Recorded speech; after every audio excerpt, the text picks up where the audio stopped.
Good afternoon. Thank you so much to everyone for coming today to our event with the Writers for Democratic Action panel discussion led by local author Jill McCorkle. And I'm going to go ahead and minimize myself and let her take over. But I just want to encourage people, if you have questions, to put them in the Ask a Question tab at the bottom. And then Jill will be looking at that throughout the talk, and we'll have time for questions later on in the panel.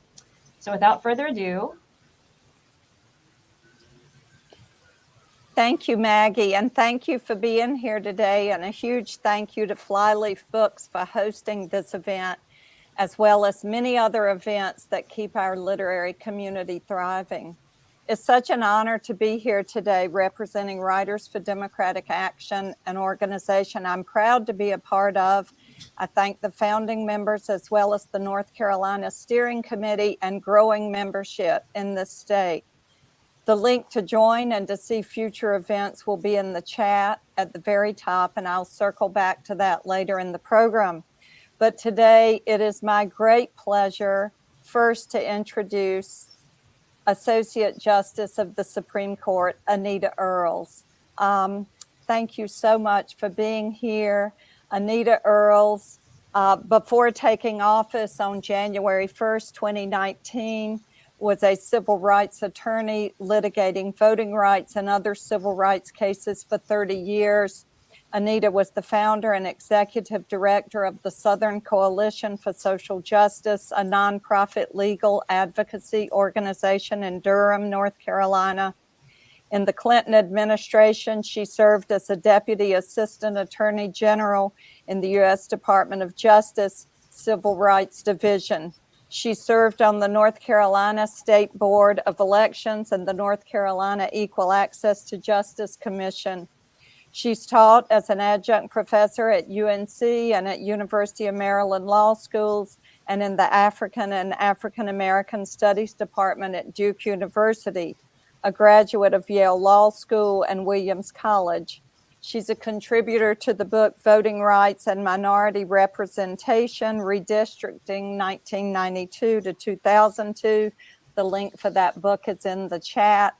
She lives in Durham, and it's a great pleasure to have you here with us today to talk about voting rights. Thank you so much. Well, thank you, Jill. Thank you so much for the kind invitation to participate in this incredible panel. I'm really looking forward to questions that the audience has. It's just so exciting for me to have the chance to talk about voting rights and really to draw. I'm here drawing on my experience litigating these cases and with a focus on North Carolina.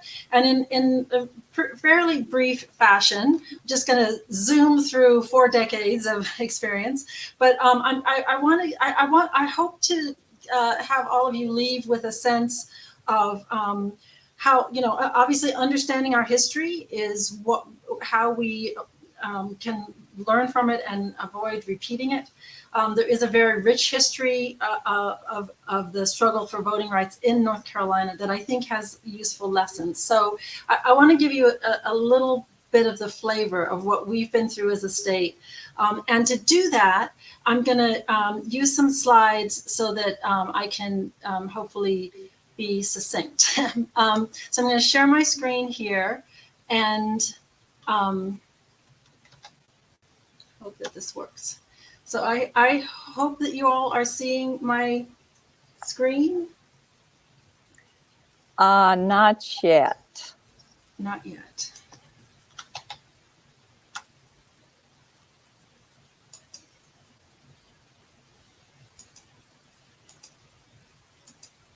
How about now? Yes. Excellent. Thank you. Okay, thank you. Sorry about that. So for some reason, there we go. So I first wanted to make sure we're all clear, at least what I understand as the elements of a right to vote in a democracy, with an understanding that democracy means everyone's vote should count equally. And to me, it really helps to categorize what we call first level, so the equal ability to cast a vote. This is all about who gets access to the ballot. So everything from voter registration list maintenance to voter ID to whether or not people with felony convictions can vote and under what conditions.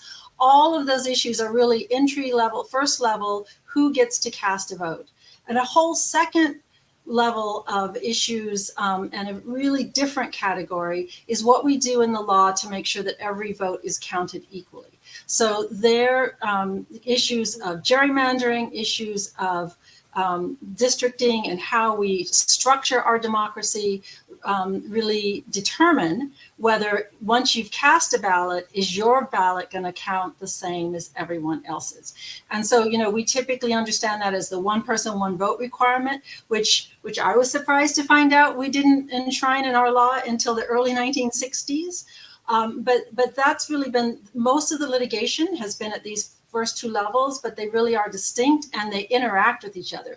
So we see throughout history, as more people get the right to vote, there can be more efforts to not have votes count equally. The second to that every representative have equal powers once you elect them, and that everyone in the electorate have the ability to hold their representatives accountable.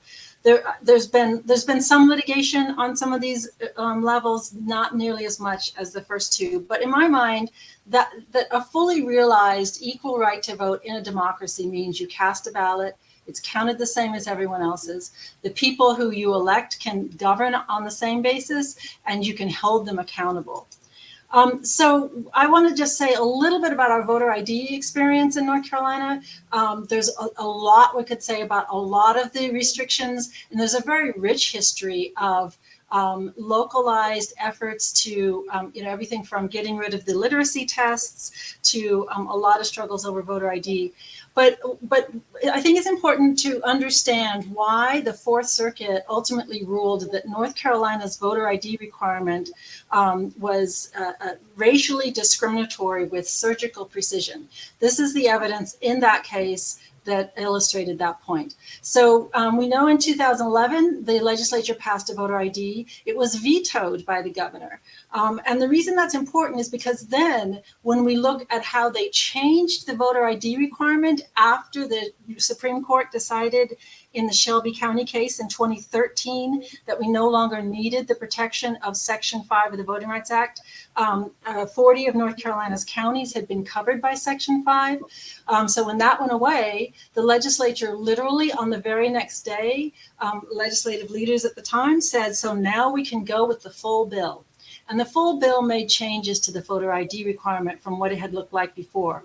They eliminated all the forms of ID that were disproportionately held by African Americans. So they eliminated student IDs, government employee IDs, public assistance IDs. They retained all the forms of ID that were disproportionately held by whites. So DMV, if you are over 70 and your ID is expired, US passports. And how did we prove that in this case? Well, there were some emails, and this is an example of an email from people in the UNC system reporting that they've been asked by a state representative about the number of student ID cards that are created and the percentage of those that are African American. There was real intent here to ensure that the voter ID requirement had a disparate impact on African American voters. And so that is just kind of an example of the types of evidence that led to that case concluding that in that particular instance, the voter ID requirement was intentionally racially discriminatory.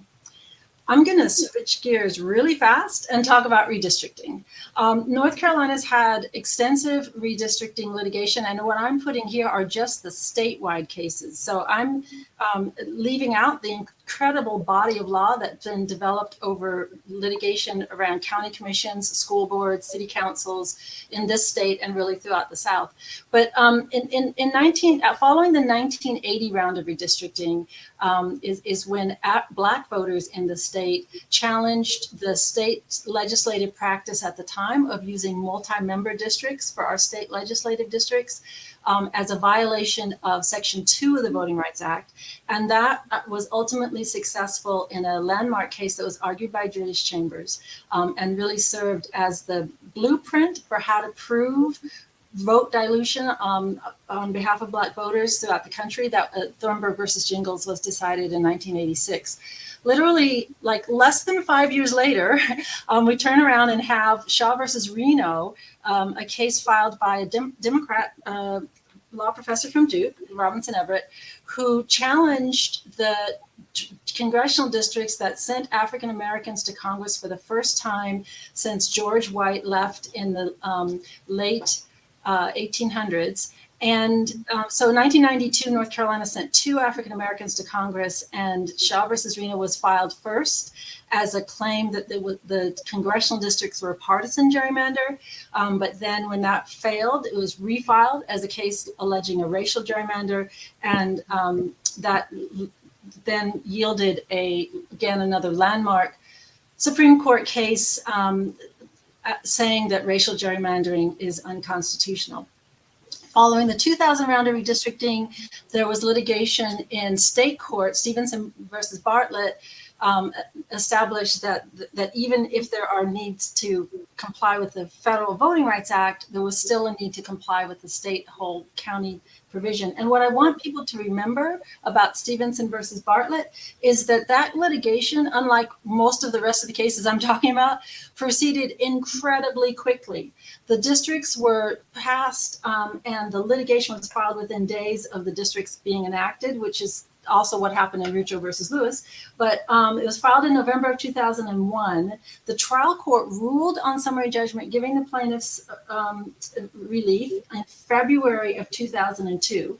The Supreme Court heard arguments on April 4th of 2002 and issued their opinion on April 30th of 2002. So very quick litigation so that the districts could be put in place in time for the first series, and there was some delay in the election schedule, but they ensured under Stevenson versus Bartlett that the first legislators elected after that round of redistricting would be elected from districts that were, in the state Supreme Court's view, necessary to comply with the Constitution. That is an incredibly different story from what happened in 2010. So I've listed here, I think, most of the cases that have been filed since 2010.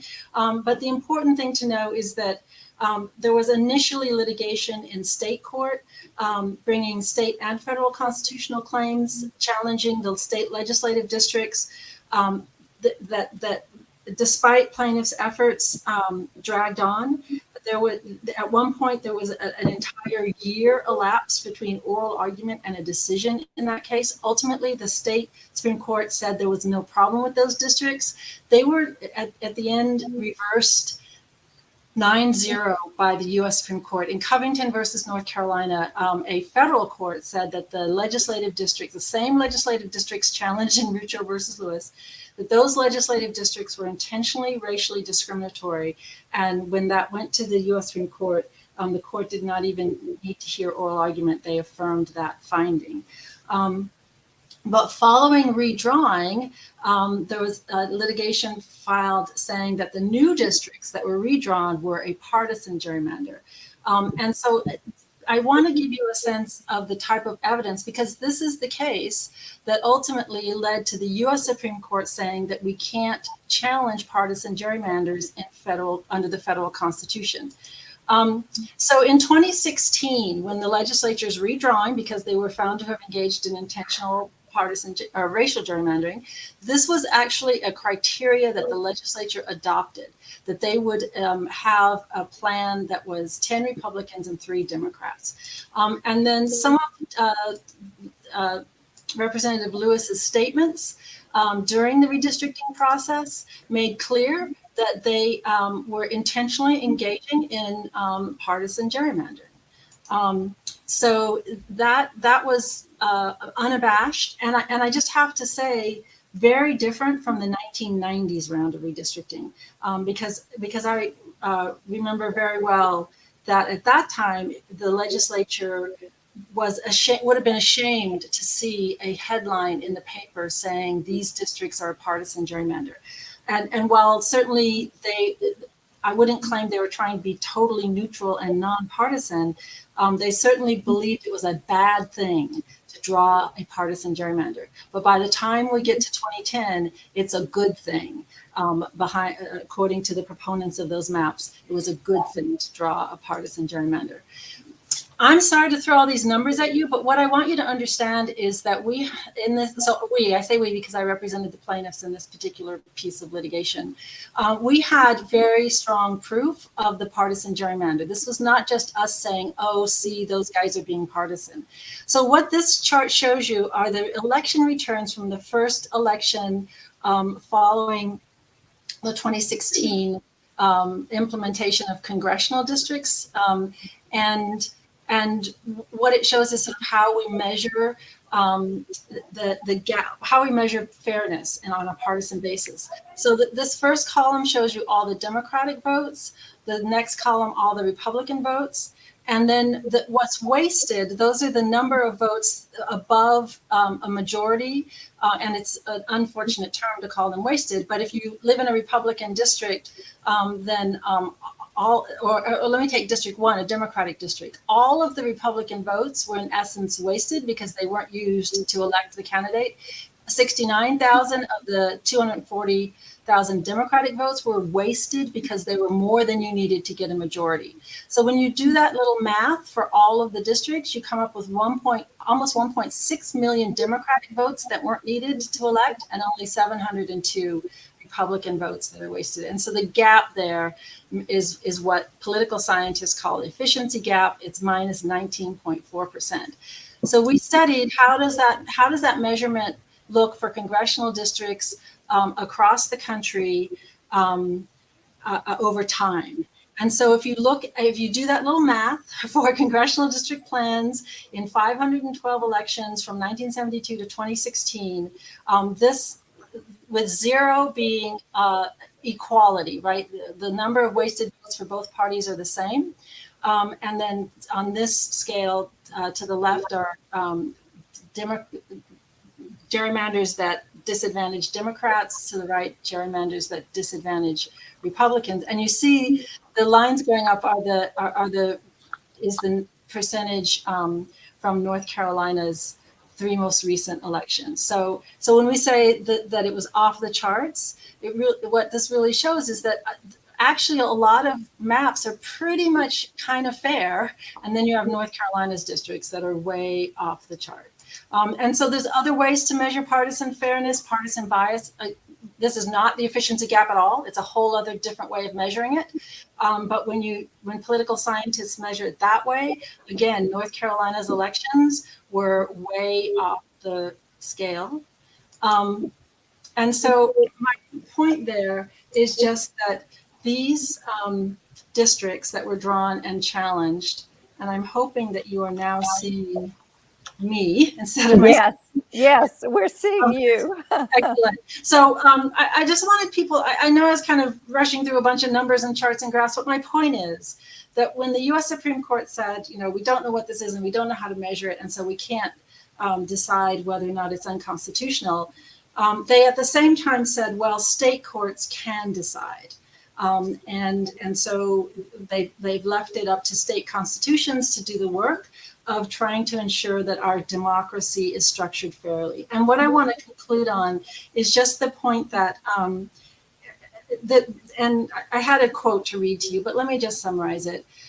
When we think about why this is so important, why democracy is so important, obviously the right to vote is central to people's participation in our society, to their feelings of being equal to everyone else. It's sort of fundamental to our own self-determination as individuals, but it reflects a belief that our democracy will result in the best decisions when everyone's voice participates.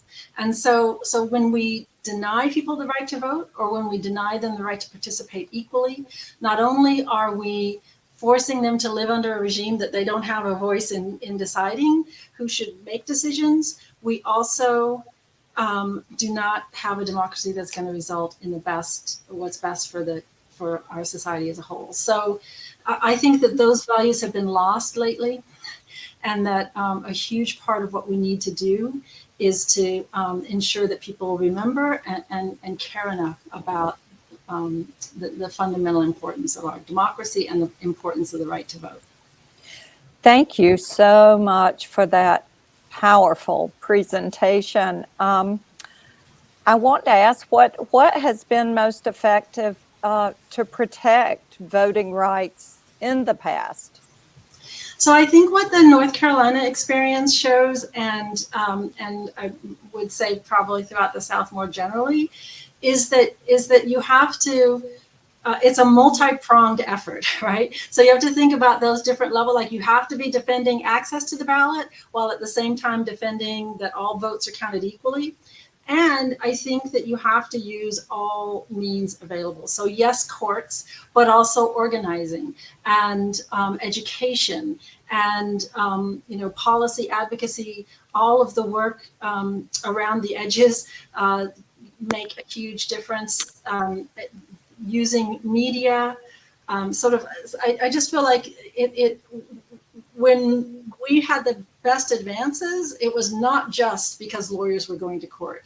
It's because people were organizing and demonstrating and educating the community. Like wide range of efforts is really required.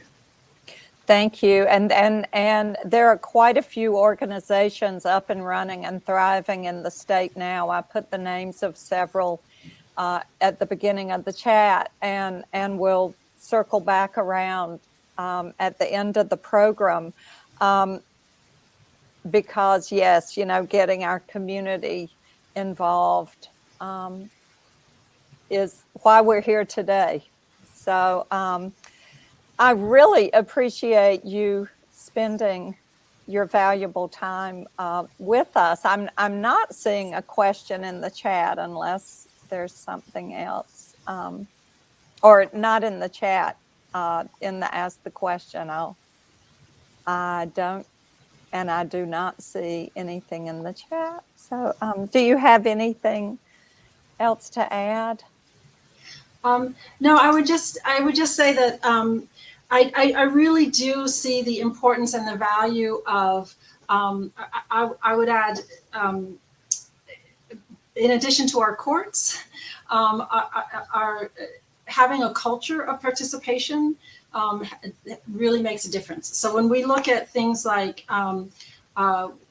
what encourages young, so there's been a lot of evidence in our cases about what encourages young people to vote, because one of the changes in 2013 was that they eliminated pre-registration for 16 and 17-year-olds. And really, it was some of the social science research about what it takes to get young people engaged focuses a lot about on creating a culture in high school that registering and voting is a part of your responsibility as a citizen, is part of what you do. I think a lot of the understanding about why having early voting on Sundays with soul to the polls type efforts, I think it recognizes that for some people, voting is this individual thing that you do on your own. You make your decision, you go to the polls. But for other people, it's actually very social.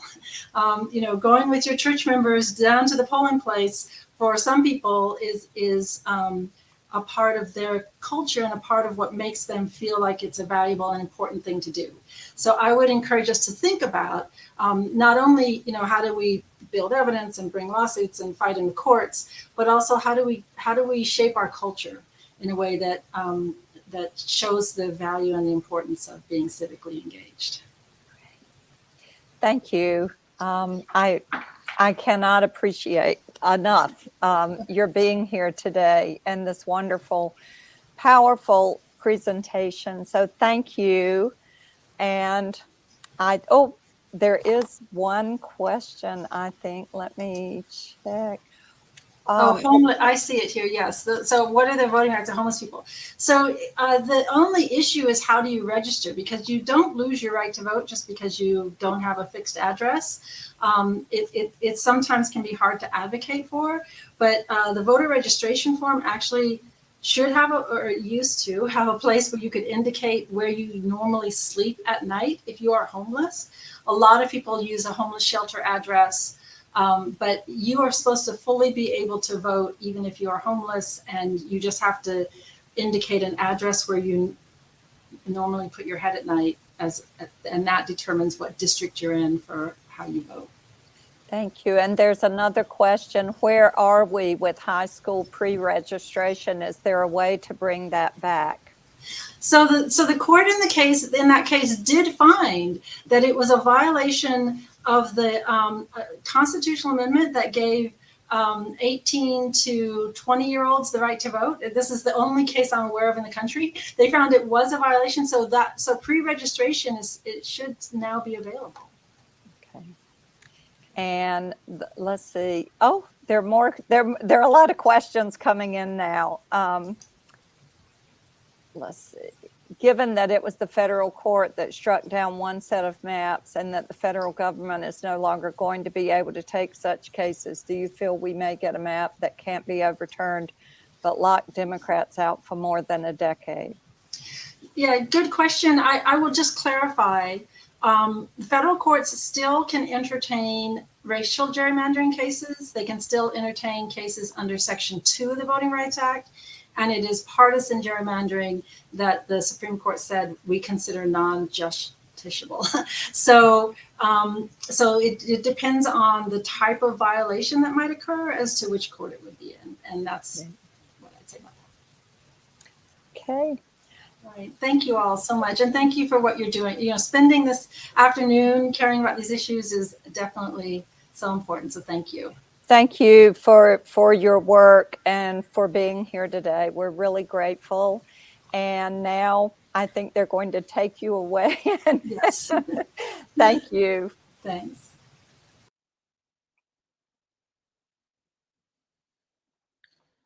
And now we'll be meeting Robert Reeves and Gene Nichol.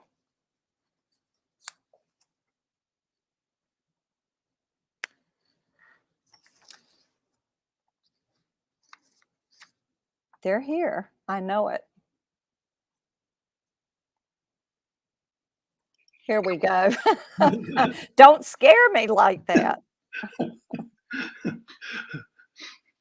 I even hate to touch these buttons. And we're waiting for Robert.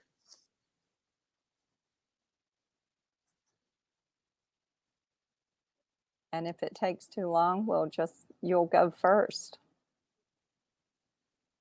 It was asking a lot of permissions. I mean, it's nice, but that was a lot of permissions I had to give to get on camera. There you are. Well, it's such an honor to have you both here. And I'm just going to go ahead and introduce you both and then turn it over for each of you to speak a few minutes and then open it to conversation and questions. Robert Reeves represents House District 54, all of Chatham County and part of Durham County, and is the Democratic leader in the North Carolina House of Representatives. He lives in Goldston, North Carolina, with his wife and children, and is a double Tar Heel, attending North Carolina UNC Chapel Hill for both his undergraduate and law degree. He earned the Pogue Scholarship while studying at UNC as an undergrad before returning to law school. Since December of 2020, the House Democrats have entrusted Robert to lead the House Democratic Caucus, electing him to be House Democratic leader. As leader, he helps guide debates and ensures that all members of the caucus have their opinions heard. Quite a job there, I would think. He is generous with his time, and I've heard over and over from various groups, an amazing, generous speaker. So great to have you here with us today. We also have Gene Nichol, who is no stranger at Flyleaf Books for sure, law professor, editorial commentator, and author of The Faces of Poverty in North Carolina, Stories from Our Invisible Citizens, and Indecent Assembly, the North Carolina Legislature's Blueprint for the War on Democracy and Equality. He's the Boyd Tinsley Distinguished Professor of Law at the University of North Carolina. He was president of the College of William and Mary, law dean at University of Colorado, and dean at UNC from 1999 to 2005. Esteemed history professor and scholar William Luchtenberg said, Gene Nichol has long won admiration for his courage and eloquence in forthrightly championing the rights of the oppressed and neglected. And he went on to say about the book, Indecent Assembly was all for all who abhor injustice and who cherish our republic. Thanks to both of you for being here. I invite viewers to put questions in the Ask a Question column. And Robert, we'll begin with you just to talk a little bit, and then we'll turn it over to Gene and questions. Okay, well, thanks, Jill. It's great to be on with you and to be on with Dean Nichol. He's amazing. So you guys, it's good I'm starting so that you guys can actually get to hear something good after me. So what we'll do is I'll talk to you a little bit about when we're talking about voting rights. Obviously, the big thing that's going on right now is redistricting. We're dead in the middle of it in both chambers. I'll tell you a little bit about how that goes and maybe some facts after that. So every 10 years after the census, we get the census numbers and they're taken to the House and Senate, and we're charged with drawing 3 sets of maps, a set for the House, a set for the Senate, and a set for the Congress and congressional maps. So what we do is it really, this year is kind of a free-for-all. Any member can come in and draw any map for his or her chamber. So if you're a House member, you can go in and draw a map that you think is good for a House. If you're a Senate member, you can do it for the Senate. Either House or Senate members can draw maps for the congressional districts.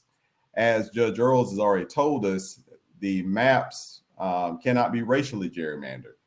But the partisan gerrymander issue is really up in the air. Now, according to the rules that we have adopted for drawing maps this year, we would not be using partisan data and information, and that cannot be done if you're in the room drawing. And so hopefully nobody's using that, but I'm sure Dean Nichol will talk a little bit more about that particular issue. But with that being said, we draw the House maps. We'll come down to a couple. Those will be presented to the committee. The committee will vote on those, and then that'll be presented to the full House for a vote. Unlike any other bill that we present, constitutional amendments and redistricting maps are not subject to veto by the governor.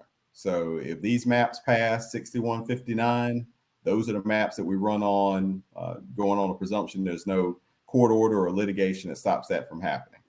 And the same thing with the Senate. The congressional maps, the joint committees have to come together to do that. So once the House and Senate have voted, then the congressional maps will put those together. We'll vote on some of those, and then those will be presented, and those have to pass both the House and the Senate chambers. So that's redistricting in a nutshell. So you've heard a lot about how we got here. It is it's incredibly difficult for some of us that have worked real hard on this issue. I've worked on this issue now for about 4 years, and I am firmly of the belief that no matter your party, no matter who's in the majority, that these maps now need to be drawn by an independent commission of some sort. And the reason I would tell you is this, because what you're asking of the best of people, of the best that you've got, what you're asking is for them to work against their human nature. Because what you're telling them is to put together a map that is reflective of the state. Well, if you're like most people that run for office, you do think you brought something to the office. You think there's something to offer. So it's kind of hard for you to then say, well, the best map for the state and the most reflective is a map that gives me the least amount of chance of winning that district. And so that's how you end up with elected officials really choosing their voters as opposed to voters choosing their elected officials. But ultimately, as again, you've heard already, this is an issue that voters need to make a decision about. It's too late for this year. 2020 is done. The elections have been done. The majorities are what they are, and the rules and the statutes are what they are. But going forward, this is something that people have really got to look at, because I think if we're being candid, the best way for everybody in the state to get representation are districts that are reflective of that. And districts that are reflective of that generally will be what we call competitive districts. Districts where you have to talk to Democrats, you have to talk to Republicans, you have to talk to unaffiliated voters, and they have to make a decision. And it's not a decision that once these maps are passed guarantees that certain parties are going to win certain districts. I think that's a bad result, because what you end up with is a government that governs from the edges. And that's really not good government, because it does not encourage compromise. It does not encourage discussion. And every single issue that you as a voter care about is affected by districts. So, with that being said, and it's funny, I'm actually observing at this point all the counties are going through redistricting also with their commission maps. And you're even seeing it on that scale. And it's funny, one of the counties we've had a chance to observe, they're taking, voters and just kind of moving them around almost like chess pieces. And the thing I think of, whether I'm Republican or Democrat, is that those voters deserve a voice, and they deserve representatives that reflect their areas. And when you're moving them around trying to get a partisan advantage, then that does nobody any good. And that disenfranchises not only voters who are in the minority presently in the state or in the county, but also voters who are in a majority who get moved into a different district in order to try to keep that overall majority. So again, we've got to make this a priority. I don't know that we've made it a priority. There's much more attention paid to it now than there used to be, but there's still not enough from voters saying that this is what we demand. So I will stop there. Thank you, Jill. And I'm happy to answer questions after Dean Nichol. Thank you, Representative Reeves. And I will now turn it over to Gene. Thank you very much, Jill. And it is great to see everybody, though I can't see you very well, to tell you the truth, in this Zoom deal. But it's nice to be at Flyleaf. It is nice to be in a chat on a Saturday afternoon. Leader Reeves is a double Tar Heel, and so I feel like that when we contacted him about this program, he should have informed me that there was going to be a football game going on at exactly the same time. He didn't do that. Sorry. I suppose. After last week, you might want to miss today, but yes. I would. If it was a basketball game, I would be aggrieved. But it's great first to share this panel of such terrific folks. Minority Leader Reeves, that's the way I think of him, is my leader. He is the sort of crucial leader for our state. I was lucky to be a little involved in an event 2-3 weeks ago celebrating his birthday out in Chatham County. And let me tell you this, it was the first in-person thing I had done in a long time, and it was a gigantic crowd. And the one thing you were sure of, you could be made sure of, is how beloved Robert Reeves is to the people he serves. It was great to follow Anita Earls. Sometimes I get, I get beat around enough that I think, can you ever contribute anything to the Commonwealth of North Carolina? And whenever I do that, I think of one thing. I worked very hard. Anita mentioned Julius Chambers. I worked very hard to get Julius Chambers to help me start the Civil Rights Center at the law school. And that Civil Rights Center then hired Anita Earls. So I may not have done another thing, but I do feel some credit for bringing Anita Earls to North Carolina. And I'm happy to tout that whenever I can. And it's great to be with Jill. I tell you what, and becoming a North Carolina and national activist on these fronts in ways that are crucial. I have done a few programs with Jill, and whenever she introduces me, she will introduce me as an author or a writer. So let me just say this. I'm not that deceived. I'm a law professor and a lawyer. Jill McCorkle is a writer, a great writer. And it is an honor to be in the same kind of metaphorical room with her. The way we divvied this up, I'm going to talk a little bit about our leaders at the national level, the North Carolina leaders at the national level. And then I think we'll probably mix it all up. Leader Reeves speaking about the North Carolina side. And if Anita spoke about the sacred nature of the right to vote, this little talk of mine is more on the massive efforts to destroy the right to vote, which are coming out of our North Carolina leaders in Washington, D.C. So let me explain that just a little bit. I know it sounds exaggerated, but at the federal level, the North Carolina Republican Party caucus, our leaders in North Carolina are now heavily dominated by what I think you could officially describe as a sedition caucus, not a voting rights caucus, but a sedition caucus. To lay that out, Mark Meadows, of course, as you know, directly aided and abetted Donald Trump's repeated steps to thwart democracy as then president's chief of staff. He and Trump tried to literally force, as you'll recall, Georgia officials to steal the election. They did it on tape. Madison Cawthorn, one of our Congress people that you know of, he famously worked to pump up the crowd on January 6th, who sought to overthrow the government by violently storming the Capitol. And he said just a few weeks ago now that his friends should, quote, start stockpiling ammunition for what may be American bloodshed. Cawthorn's colleague, Virginia Fox, Republican in the House from North Carolina, Congresswoman Fox was delighted to make the successful motion to expel Liz Cheney from the House Republican leadership because she refused to endorse Trump's lies about the 2020 race. The habitually embarrassing Fox taunted Cheney in making the motion in the House caucus, calling her, quote, a leader who has no followers, almost bragging about the absence of character among the Republican House caucus. No Republican House or Senate member from North Carolina voted to establish an independent commission to study the post-election insurrection. Traumatized Capitol Hill police officers expressed, and I quote, their bitterly deep disappointment, saying it is inconceivable to us that some of the members we protect would downplay the events of January 6th. Former Republican Chief Justice Mark Martin offered his studied legal advice to the former president, indicating either dishonestly or incompetently that Mike Pence had the right to reject the election's certification.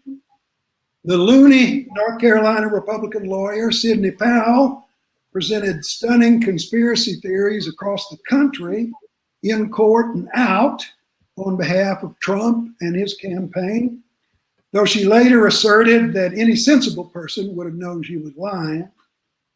2/3 of the North Carolina Republican congressional delegation, 2/3, even after the Capitol Police, some of their members were brutally murdered in an unprecedented coup attempt. They voted to award the 2020 presidential contest to the losing candidate.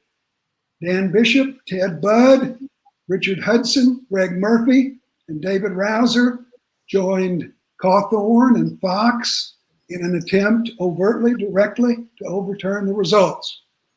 A similar cohort of our Republican House members earlier signed on to an outrageous Supreme Court brief filed by a buffoonish Texas Attorney General designed to unconstitutionally disenfranchise 4 American states and millions of African American voters in order to throw things Trump's way.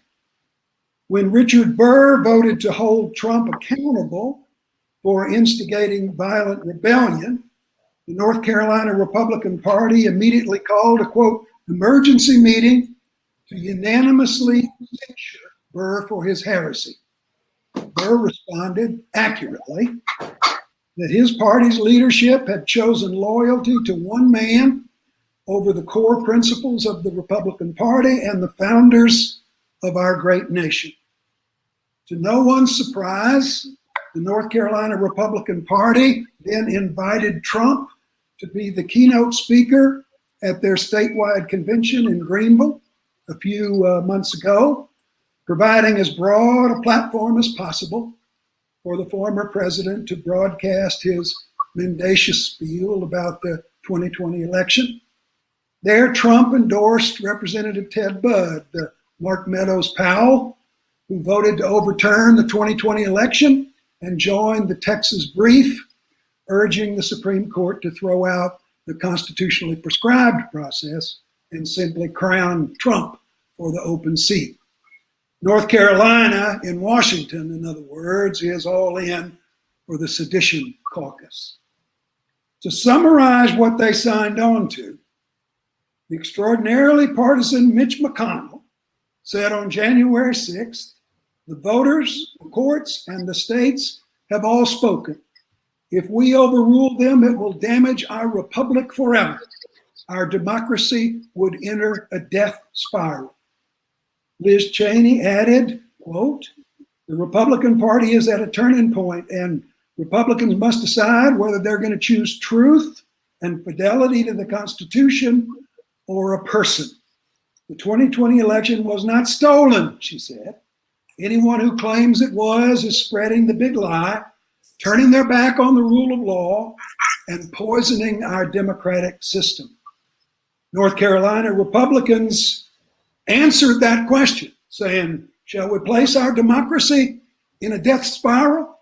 Yeah, sign us up right away. The moves of our Sedition Caucus are not only dishonest and servile and wrong, my point as well, they're unfaithful. They break fidelity with the American promise. In 1935, Carl Friedrich, the European philosopher, wrote that to be an American is an ideal, to be a Frenchman is a fact. Now, he wasn't out to disparage the French or only disparage the French. He meant rather to stress that in the United States, national membership isn't based on race or religion or language or tribe or geography or pedigree or ancestry. Instead, it is lodged in an idea, in a commitment, in what Lincoln saw as our nation's, quote, primary cause, the principle of liberty to all. Lyndon Johnson described the centrality of our creedal promise with surprising eloquence in his greatest speech, introducing the Voting Rights Act. He said, this is the first nation in the history of the world to be founded with a purpose. The great phrases of that purpose sound in every American heart. All men are created equal, government by consent of the governed. President Obama a few weeks ago put it a little less formally in a conversation with Bruce Springsteen. He said, America is a place where you don't have to look a certain way. It's fealty to a creed that matters. That means that it's possible to behave in ways that are un-American, that reject our very mission as a nation. Our Republican leaders in Washington have shown that such betrayal can come from those in high public office, those who wrap themselves in the American flag, and those who advertise their status as super patriots. No doubt we have potent and dividing disagreements these days over the facts and political life of America. But this breach is deeper than that. It's more foundational.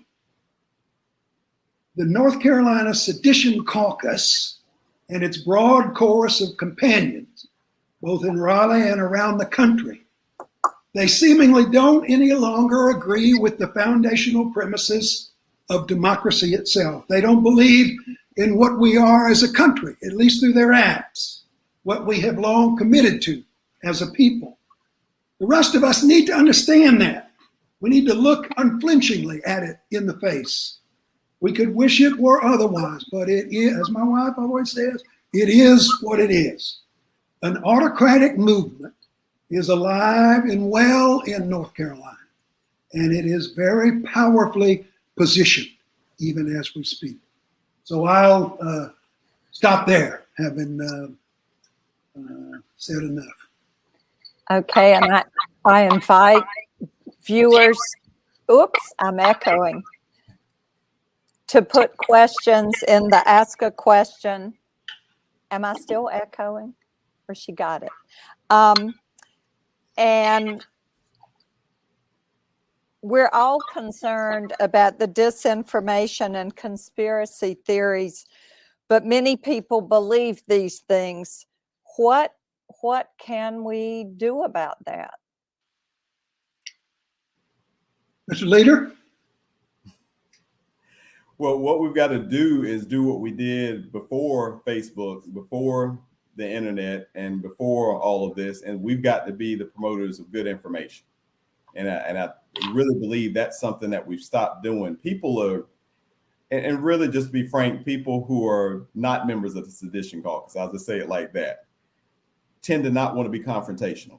And we feel like that when we're correcting people and when we're telling information that they don't want to hear, that's being confrontational. And the problem is that when you've got that person who's listening to you, and so let's say that, you've got one member of the Sedition Caucus, you got one member that's not in that, and then you've got a person who is really honestly trying to figure out, like 75% of this country, what the truth is.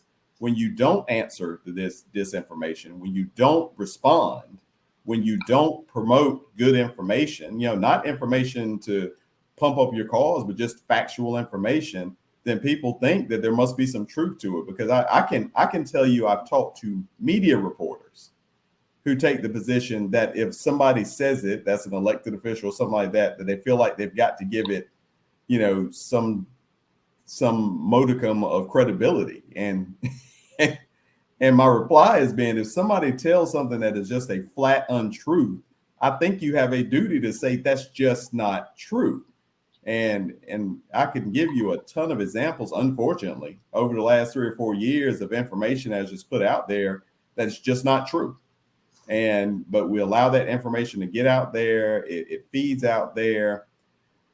And we've got to understand that there's a lot of money behind the disinformation. There are a ton of people who help to promote it. I mean, I've seen media outlets that I have respected all of my lives for their neutrality that suddenly, do things like take aim at North Carolina sitting Supreme Court justices on made up facts about something that's going to happen in the future, not based on anything anybody said. And you just sit in shock. So that's a long way of saying we've got to speak up. They're loud and they're going to stay loud and they're going to stay committed to the disinformation. And if we stay quiet, then our quietness is acquiescence. Yeah, let me just add to that, because that does it better than I can do. And I want to put an exclamation point on it as well, I think. But first, we all have an obligation to understand what's going on, to learn about it, and then to look it in the face, to explore it straight on instead of pretending it doesn't exist. I talked some about what's been happening in the Sedition Caucus in Washington at North Carolina's behest. But it's also true that there are direct parallels to what's. Uh-oh.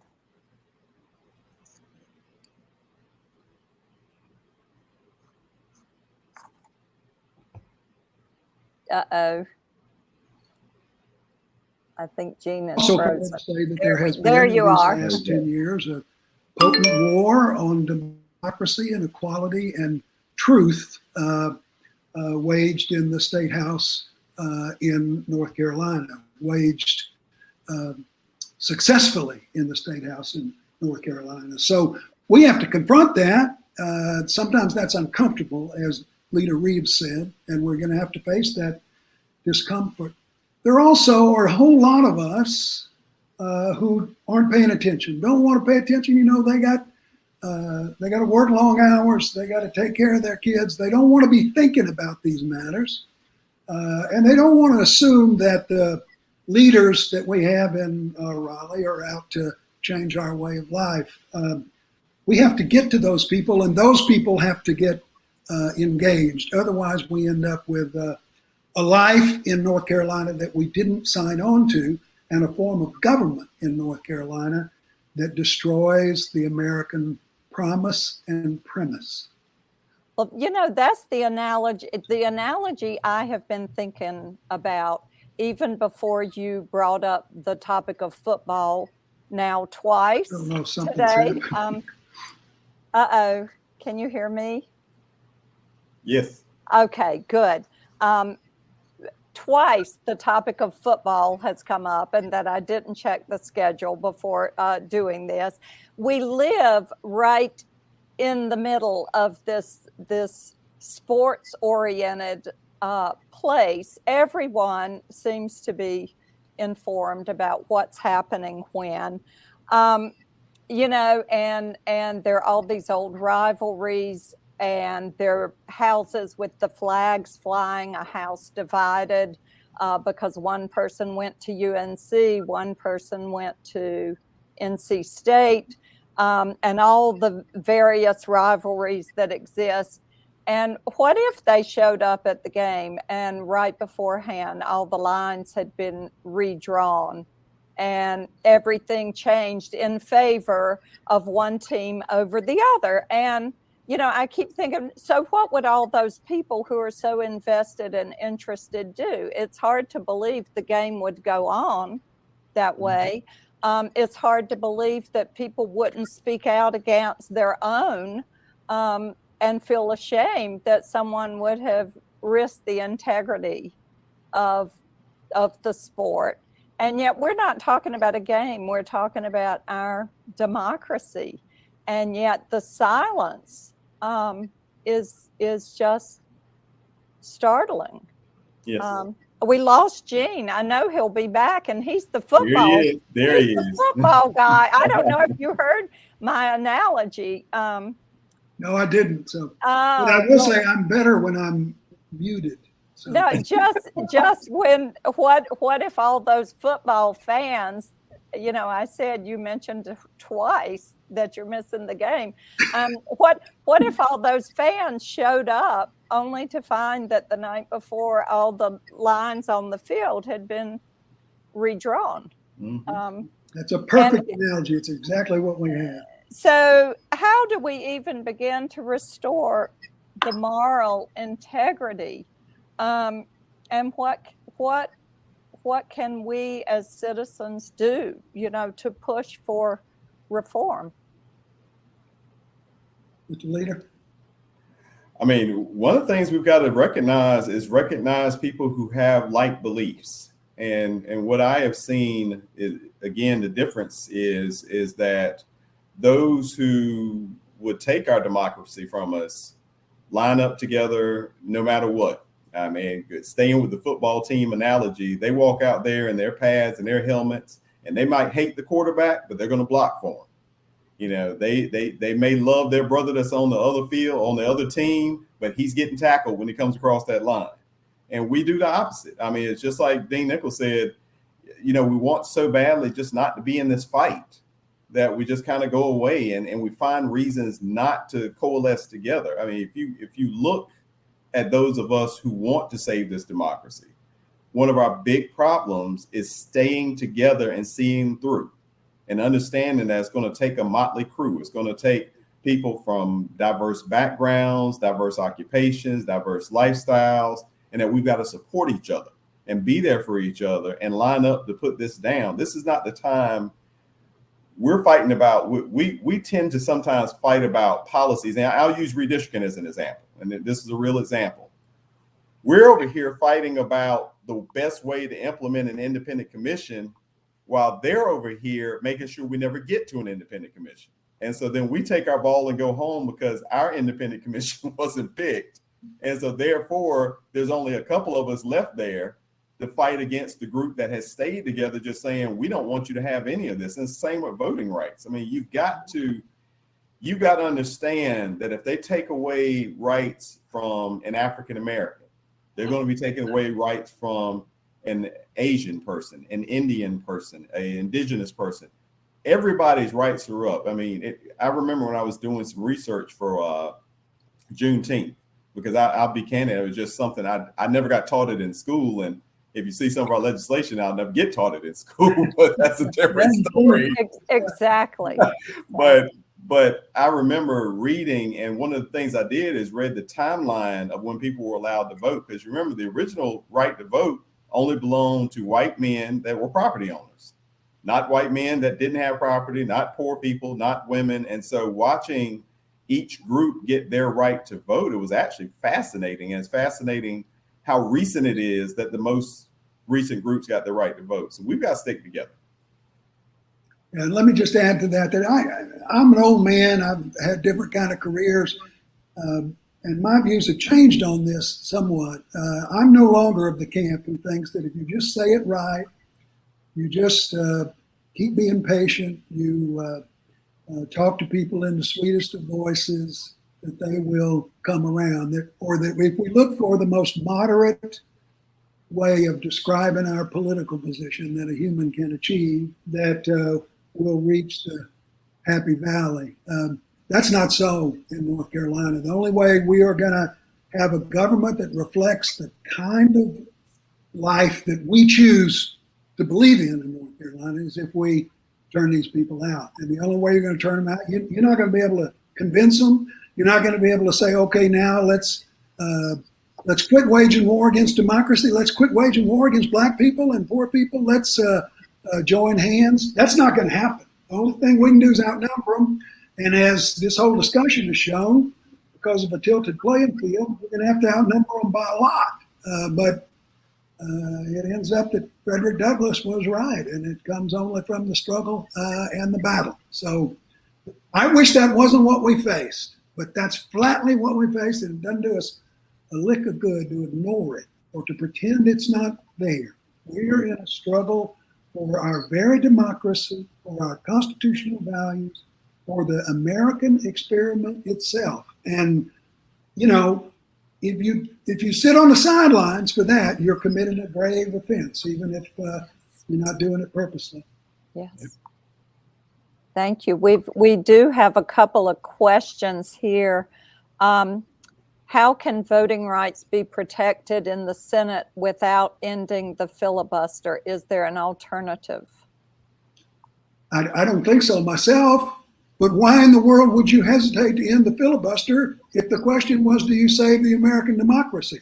I think the fact that we got a bunch of Democrats in the Senate and maybe even in the White House who are sitting saying, oh, well, yeah, we may be in a struggle for the future of the American democracy, whether it's going to exist, but I don't want to upset Senate etiquette. Senate etiquette, my ass. Excuse me.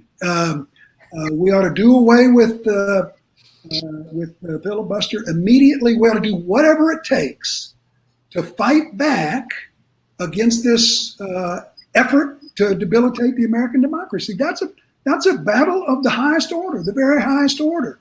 The filibuster? Good God. Who would break a sweat trying to protect that monstrosity? It seems that the redistricting situation in North Carolina is a vicious spiral. What can we voters do to get us out of it, given that our votes are now worth so little at the congressional level? Well, the truth of the matter is that, one, if you look at populations, you actually can still make a difference. And I think that's the problem is turnout, because again, if you look at the relative turnouts for different groups, turnout has been the problem. And again, making people understand this matters and that your vote does matter. I think we've gotten to a point where we are so disappointed with government that we don't want to vote for any of these people, don't care about any of these people, me being part of these people. Or two, that we just don't, that doesn't matter. But then I look at somebody like, Justice Sherry Beasley lose my 400 votes. I mean, we probably could generate 400 votes with the group that we've got here collected today. If all of us reached out to 5 people, she's in office and what that means for the system. So, again, we've got to get that done. And secondly, you've got to convince people that what Dean Nichols talking about matters, that this is beyond, your policy on taxes. This is beyond, my dad was this, and so I'm going to be this, and this is beyond, well, this is what I've always been, or I don't like those people. You've got to vote people in office who are committed to putting the government back together, the democracy back together, and the structure back together. Once you get those people, we can get back to policy discussions after that. But right now, let's get people in office who do not believe that January 6th was okay. Amen and one to just that. tiny additional reminder. Anita is right to characterize that whole regime of political gerrymandering cases and decisions, the ones by the United States Supreme Court, as atrocities. But it's also true that we have done some work, effective work, not only in the courts in North Carolina, but in the electoral process concerning courts in North Carolina. State courts have held that political gerrymandering is unconstitutional in North Carolina, despite Justice Roberts' partisan efforts. And we still have a majority of people who I think believe in being judges on the North Carolina Supreme Court. So they could have an impact on this and the legal mandate of fair districts, even though certainly Leader Reeves is right that ultimately this lies in our own laps, in our own hands. Are we going to protect democracy in the state of North Carolina or not?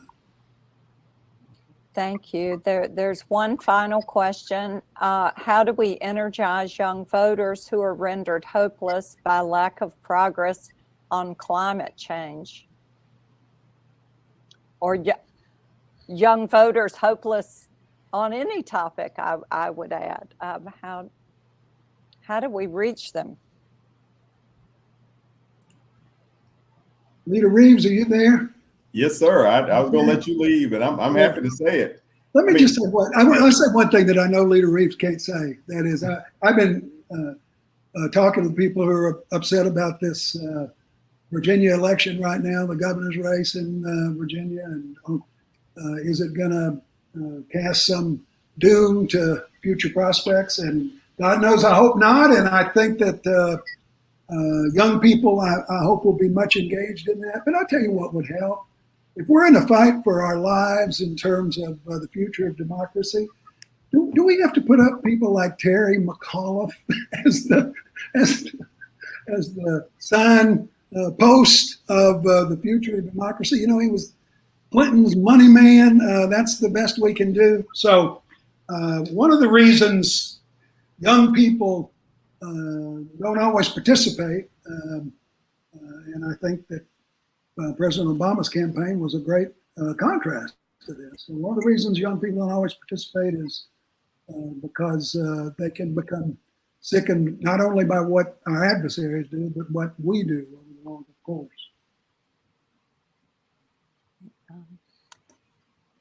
There is another question. Was the accuracy of the most recent census impacted by COVID? If so, how might the numbers affect redistricting? I mean, there's no doubt it was affected by COVID. You had people who just weren't as active, weren't as tuned in, didn't answer. It was also affected by the atmosphere that was out there. I think there were certain groups of people who were just not going to give any information to the government for various reasons. And unfortunately, once that impact's there, it's there. There's no more census. And so what it does is it underreports certain areas, and it reduces, those areas' ability to get benefits. And, and that's why, like, I personally push people to try to get counted in the census and all that. But, that's why the atmosphere also matters. When we get people in the atmosphere where they distrust the government, an atmosphere where they believe that if they give information to the government, that's going to result in dire consequences for them, which, some people purposely put out there. It's hard to get an accurate count. And especially with counties like Chatham, for instance, which are incredibly diverse counties, that's really harmful. There are things that we're not going to be able to get in Chatham County because we probably got a good portion of our population that, did not feel comfortable being counted. I just add to that, we should also point out how much work the Trump administration did to try and make the census less Yes. accurate, less encompassing.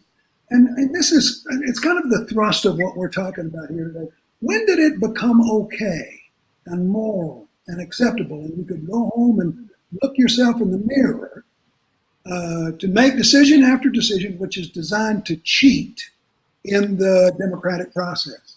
You know, we got a lot of different political points of view. Some people are liberal, some conservative, some more environmentalists, some are this or that. But we used to sort of say everybody believed in the democracy, and we would, from both sides, protect the democracy.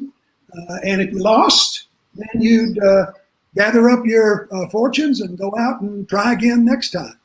When did it become acceptable to lie and cheat and derail the democracy? And doing the census is just part of it.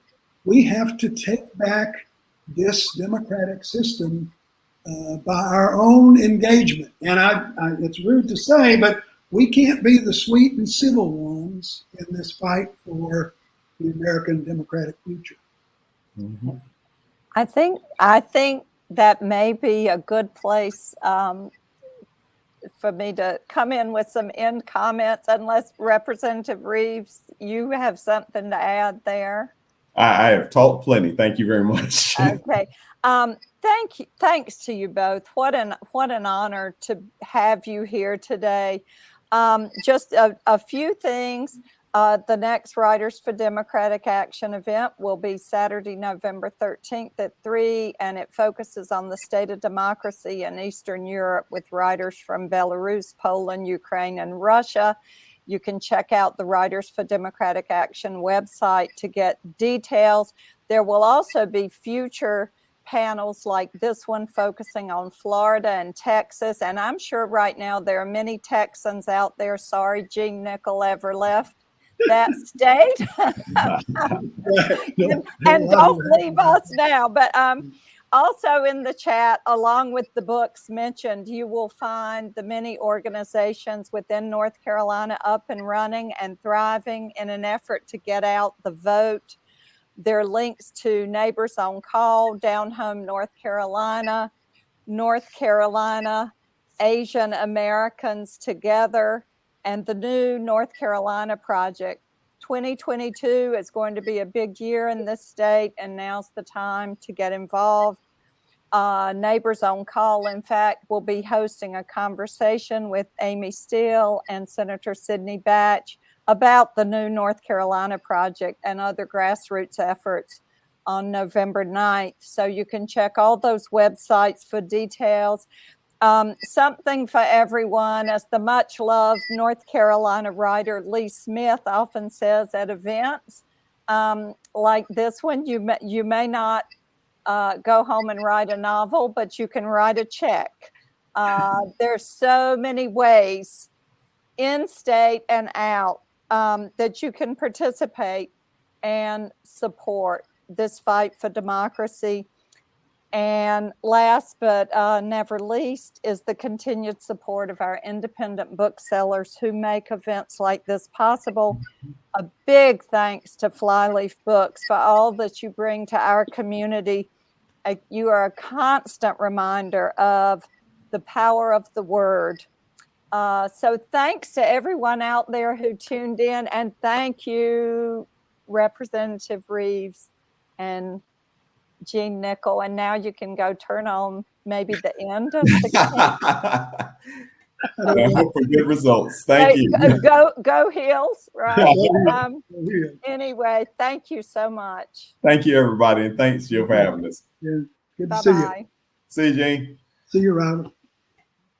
See you, Jill. Thanks much. Bye. Bye. My pleasure and honor to have you here. Thank you. Same